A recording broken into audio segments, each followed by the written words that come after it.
Bueno, para poder profundizar en este tema, abordado en esta nota de Tamara Villagrón, ya estamos acá en el estudio de la tarde en vivo con Fernando Anatibia, que él es gerente de Confía. ¿Cómo estás, Fernando? Muy buenas tardes y muchas gracias por venir acá al estudio.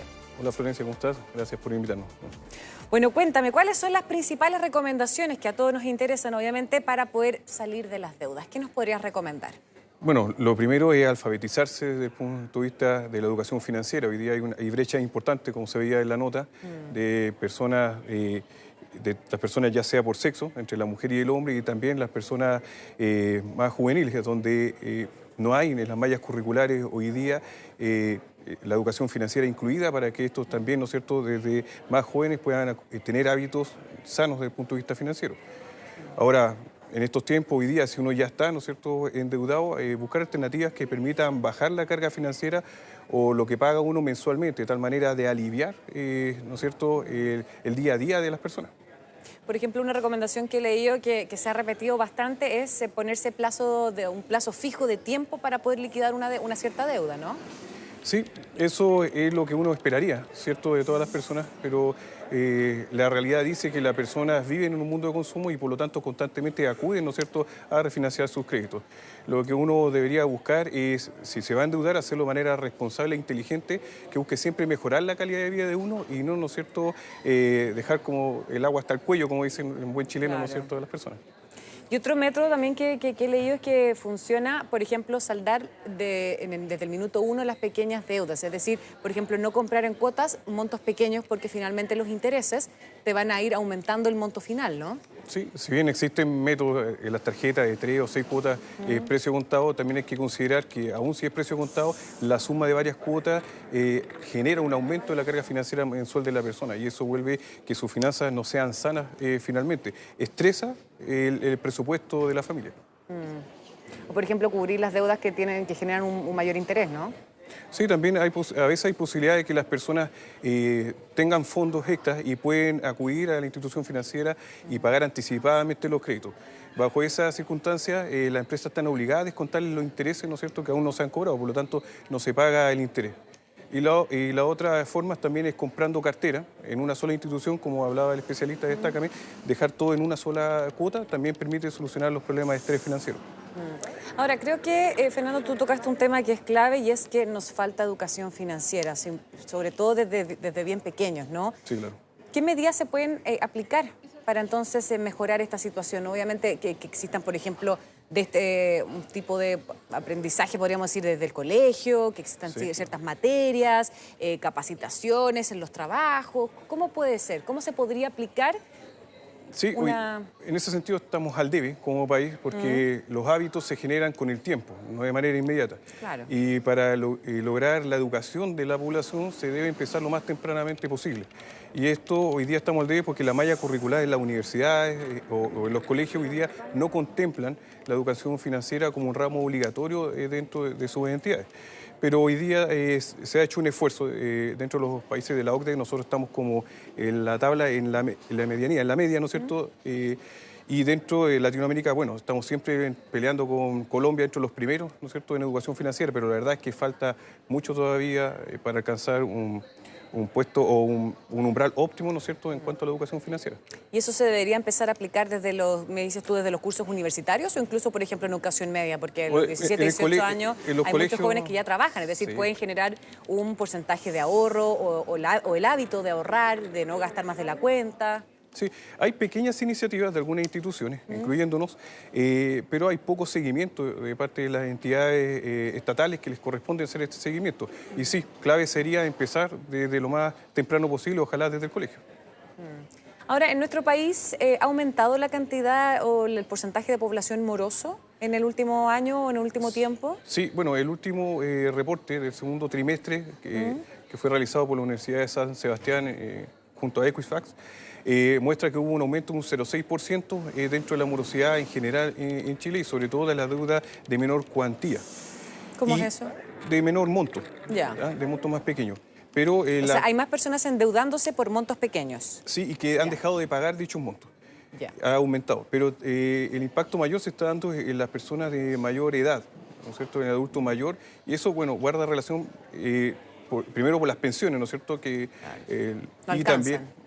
Sí, y claro, y el producto de la inflación hace que el costo de la vida aumente y por lo tanto las personas ven dificultada la opción de poder pagar sus obligaciones y caen, ¿no es cierto?, en morosidad. Claro, suena ya incluso bastante cliché la frase, pero la inflación aumenta todos los precios, aumenta el costo de la vida y los sueldos no suben. Entonces, eso finalmente es uno de los grandes factores por los que las personas se terminan endeudando, ¿no? Sí, claro, de hecho la economía chilena se basa en el consumo y normalmente para hacerlo, cuando no suben las pensiones, los más afectados, ¿no es cierto?, acuden a los métodos tradicionales de endeudamiento. Tú mencionaste que era un 0,6 o un El 6. aumento total. El aumento total, 0,6. ¿Y ese 0,6 es un porcentaje alto, promedio o bajo respecto, por ejemplo, en comparación con los otros años?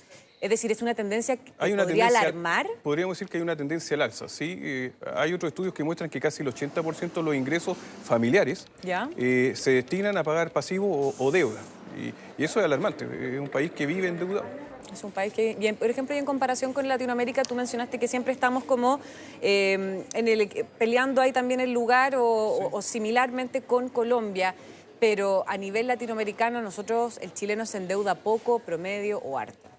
No, se endeuda bastante. Es que nosotros, como nuestra economía es toda basada principalmente en consumo, normalmente acuden, ¿no es cierto?, a fuentes de financiamientos extra, como son las tarjetas de crédito hoy día, y también a los bancos para optar a crédito ya de mayor cuantía o mayor monto para poder hacer frente a otros proyectos. Pero en general la gente vive endeudada, sí. Bueno, y además la pandemia también tiene que haber afectado tremendamente, ¿no? Sí, muchas personas, me imagino, que nosotros escuchamos también cuando entrevistábamos a las personas, que muchas personas, entre comillas, comieron todos sus ahorros porque no podían trabajar. Sí, pero contrario a lo que se piensa, en realidad en esa fecha, cuando estuvimos en pandemia, el chileno tendió a bajar la morosidad. Los índices bajaron de morosidad. Sí, utilizaron los fondos que recibieron extras, tal vez, ¿no es cierto?, por los beneficios estatales y todo eso, lo ocuparon para pagar deuda. O sea, el chileno quiere pagar. Lo que hay que observar por qué a veces el comportamiento hace que aumente la morosidad. Perfecto. Y podríamos decir que esta alza que tú mencionas en el último tiempo, si la comparáramos con en los últimos 10 años, ¿es alta, baja, es alarmante, hay que preocuparse? No, el aumento en la deuda ha sido constante, no va hacia la baja. No es que hay periodos que el chileno se ha endeudado menos. Periodos, ¿no es cierto?, donde ha bajado el endeudamiento porque ha habido ingreso o liquidez para poder pagar, que es lo que sucedió durante la pandemia. Claro. Pero hoy día... Pero antes de la pandemia, por ejemplo, sin contar la pandemia. El endeudamiento era similar a lo que estamos viendo hoy día. O sea, es una tendencia que se mantiene aumentando, pero constante. En los últimos 5 años pasamos de un 77 a casi un 80% de los ingresos de los familiares se van a pagar deuda. Entonces, más o menos una tendencia, algo estable, ¿no es cierto?, que la gente se mantiene hoy día en deuda. Claro. De hecho, estaba leyendo también parte de este informe que tú mencionaste de la Universidad de San Sebastián, que la realizó en conjunto con Equifax. Sí. Y claro, ellos decían que en el último año se han registrado en más de 4 millones de personas con deudas, obviamente que no han pagado, pero a mí me llamó la atención el monto, por monto de cerca de 2 millones de pesos. Es un monto bastante alto, ¿no? Considerando también la carga, sí. ¿Ah? Sí, considerando además el nivel renta, las cargas. Claro, o sea, además porque considerando que el sueldo promedio de nuestro país no es de 2 millones de pesos. No, y eso equivale al 26% de la población mayor de edad de Chile. Entonces, no es un dato menor. O sea, el 26% de la población chilena está en morosidad, por decirlo como. ¿Cuánto? El 26% de la población mayor de edad está en morosidad, sí. Es una cifra bien alarmante, claro. Es importante, sí. Sí. ¿Y a qué factores se puede deber entonces? Nosotros ya conversamos del tema de la inflación, que aumenta el costo de vida, las bajas pensiones, pero ¿a qué otros factores se puede atribuir también que las personas se endeuden? ¿Podría ser, por ejemplo, el fácil acceso a tener tarjetas de crédito? Es decir, el fácil acceso a que las personas generen un crédito, una deuda con altos intereses. Sí, eso no está bien regulado hoy día, porque hoy día desde la universidad muchas veces las personas salen con una cuenta corriente, o los jóvenes salen, ¿no es cierto?, ya con deuda. Claro. Se les bancariza. De hecho, el país es uno de los más bancarizados, o probablemente el más bancarizado de Latinoamérica. Entonces nacen con deuda, pero si nacen con deuda, pero sin educación financiera, naturalmente vemos las consecuencias que hoy día el país está pagando. O sea, el tema pasa siempre por la educación financiera, porque el endeudarse en sí no es malo. Endeudarse no de manera responsable, ¿no es cierto?, o sin educación, naturalmente, eso sí trae consecuencias negativas. Pero si se endeuda para mejorar su calidad de vida, eso es un endeudamiento responsable. No, claro. Ahora, estábamos viendo también en la misma nota que existen varias empresas que te ayudan, entre comillas, como a ordenarte, ¿o no? Sí, claro, sí. Bueno, hay empresas que se encargan, en este caso, como la que mencionaban ahí en la nota, de reunir varios frentes para poder buscar una solución al problema, pero eso es cuando ya la persona cayó en morosidad. Pero hay otras instituciones como las cooperativas, en este caso como nosotros, que buscamos previo a que la persona, antes de que la persona caiga en morosidad, darle opciones para bajar su carga financiera mensual o que pague mucho menos lo que está pagando hoy día. Y eso es lo que hacemos las organizaciones como las cooperativas de ahorro y crédito. Perfecto. Fernando Nativia, gerente de Confía, muchísimas gracias por esta interesante conversación y el llamado también a todos a, obviamente, meterse más en la educación financiera, no solamente de uno, que ya estamos más adultos, sino que también a las futuras generaciones, que es muy importante, y sobre todo también la capacidad de ahorro.